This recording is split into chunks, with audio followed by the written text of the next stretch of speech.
rassemblés, toi rivière, pour nous marcher sous tes réfléchis, toi rivière, pour des mains pas chapées, et ici, toi rivière, pour continuer avancer, et ici, toi rivière. Chers amis, de toute manière, je sais que vous l'attendez. Quand elle est arrivée en 2008, tout le monde dit que, ouais, effectivement, c'est une aventure, mais en tout cas, il y a 6 ans, il est là. Je vous demande d'applaudir votre député maire, Hélène Vainqueur-Christophe.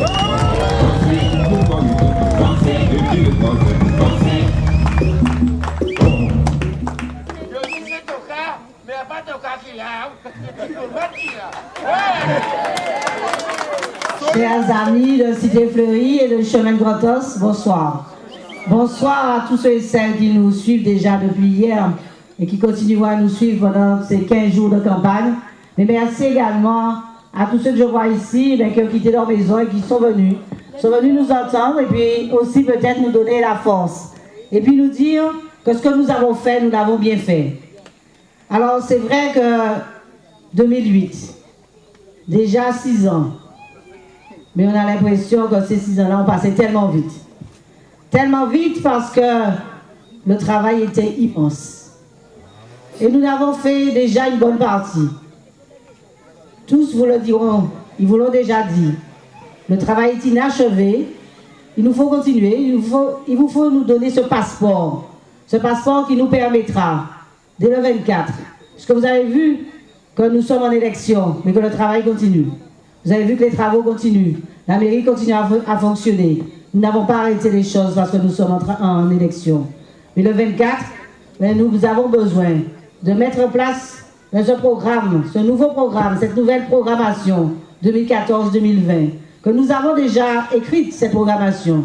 Et nous attendons seulement que vous puissiez nous donner quitus et nous dire par vos votes importants, que vous nous faites confiance à nouveau et que vous avez surtout apprécié ce qui a été fait pendant ces 6 années. Ce soir, j'étais à une émission sur Canal 10, un débat. Et c'est vrai qu'on aurait pu attendre de ce débat beaucoup de choses.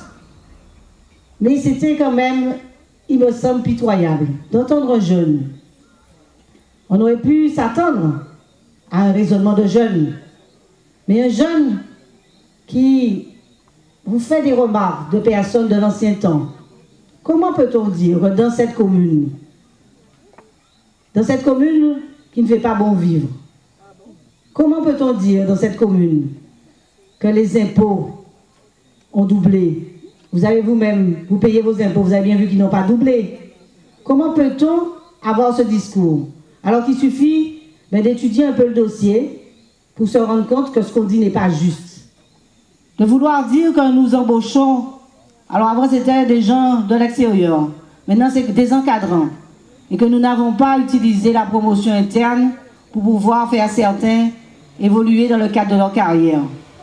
Mais moi je dis que quand nous sommes arrivés en 2008, certains personnels communaux qui m'entendent, et qui m'entendront parce que je répéterai ça pendant toute la campagne, nous avons trouvé 6 ans de retard dans les notations.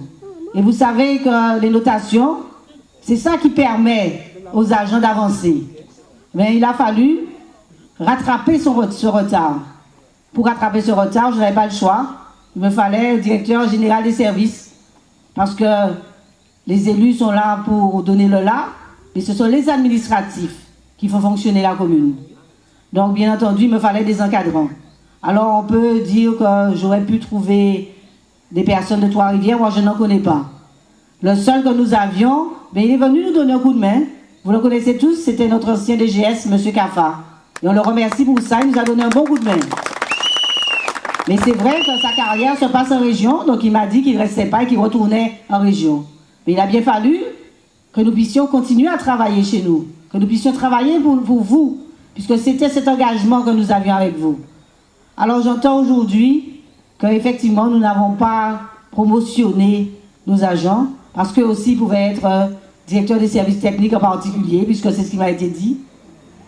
Alors je laisse à tous j'ai envie de dire, la possibilité un peu de se propositionner et de savoir exactement ce qui se passe. Mais c'est vrai que là, je ne comprends pas. Je ne comprends pas la démarche. Parce qu'on peut être pour ou contre l'équipe Réussir Trois-Rivières. Mais tout ce qui a été fait, et tout ce qui a été fait pas seulement dans les bâtiments, mais dans le cadre de la modernisation de l'administration territoriale, l'administration communale, je crois qu'on n'avait jamais vu ça à Trois-Rivières. Et je crois que nous, cette équipe-là, nous avons réussi ce challenge-là. Et nous avons fait que l'administration fonctionne. Parce qu'il n'y a pas qu'à fonctionner avant, il faut le dire très clairement. En passant, si démarré, mais il n'y a pas qu'à fonctionner. Quand il a qu'à fonctionner, pas de problème. Et quand on, pour finir ce petit point sur le débat, quand on ose dire que le maire est souvent absent, le maire n'est pas là, et que le maire ne reçoit pas, je crois que j'ai des après-midi et des journées où je reçois 30 à 40 personnes. Jamais aucun maire n'a reçu 30 à 40 personnes de la commune de Trois-Rivières. Jamais ça ne s'est fait avant nous.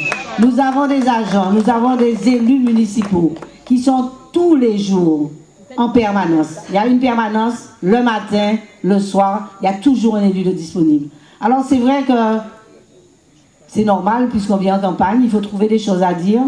Mais je dois dire aux habitants de Cité Fleurie, de Chemin de Grand-Anse, n'écoutez pas et ne vous laissez pas berner par certains propos.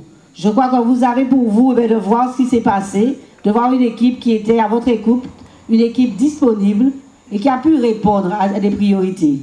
Je voudrais ce soir juste vous parler de l'intercommunalité. Alors là aussi, j'ai vu des documents qui disent que on sera élu et qu'on ira à la communauté d'Aglo du Sud-Basse-Serre pour défendre les intérêts de la commune. Mais les intérêts de la commune, nous les avons déjà défendus à la communauté avant d'y rentrer.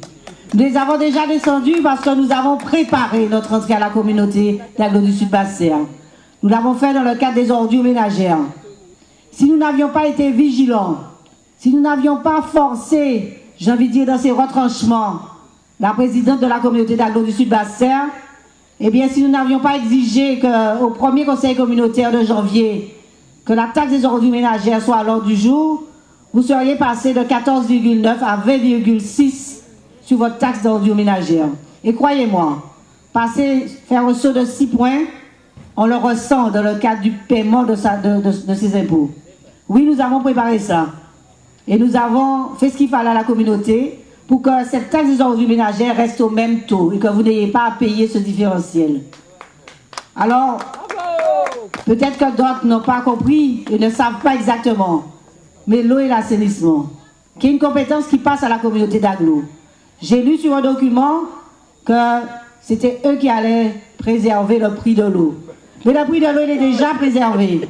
Il est préservé dans le cadre d'une convention de gestion de service que j'ai demandé avec mon équipe et que nous avons, sur laquelle nous avons déjà délibéré pour préserver et le prix de l'eau, parce que nous allons nous-mêmes avoir la maîtrise de notre budget de l'eau. Donc nous allons maîtriser le prix de l'eau. Il ne changera pas cette année à Trois-Rivières. Nous allons maîtriser la gestion du service, puisque vous verrez que ce sont les agents de la Régie des eaux qui seront ici pour faire les travaux, pour être à votre écoute, pour encore continuer les travaux que nous avons à faire sur notre commune. Nous allons préserver également la gestion totale de ce service et plus la gestion des investissements. Parce que nous avions, dans le cadre du schéma directeur de l'eau que nous avons mis en place, que nous sommes arrivés en 2009, puisqu'il a été voté en 2009, eh bien, nous avons également prévu des investissements. Vous avez vu que les premiers travaux que nous avons faits en 2010 ont permis d'approvisionner correctement Grand-Anse, les Hauts de Grand-Anse en particulier, que nous ne pouvions pas alimenter en eau, d'Elgrès-Poterie, conforter le réservoir, conforter l'adduction d'eau d'Elgrès-Poterie. Eh bien oui, nous continuerons puisque nous avons un projet de nouveau réservoir à l'Hermitage. Ça va être fait, les travaux vont bientôt commencer puisque les études sont finies et les travaux de marché sont en cours. Donc vous voyez que nous avons déjà préparé notre passage à la communauté d'Aglo. C'est vrai que sur le transport, dernière compétence transférée à la communauté d'Aglo dans un premier temps, nous avions, il faut le dire très clairement, une organisation qui n'était peut-être pas très efficace. parce que certains quartiers n'étaient pas bien servis. Mais pourquoi? Parce que nous avons aussi des transporteurs qui ne pouvaient plus gagner leur vie. Parce que vous savez comme moi, que même si la commune avait en charge de gérer et d'organiser les transports dans le cadre du transport urbain, le conseil général, c'est dans le cadre de l'interurbain, mais vous savez également que la mairie, c'est pas elle qui paie les transporteurs. Et si les transporteurs, c'est une activité économique, s'il n'y a pas suffisamment de personnes dans le cas, eh bien, ils ne peuvent plus continuer à travailler. C'est comme cela qu'un des transporteurs a arrêté son travail parce qu'il ne pouvait plus vivre de ce travail. Donc vous voyez que, et là nous n'avons pas anticipé volontairement, parce que nous savions que l'organisation devait être prise par la communauté d'Aglo.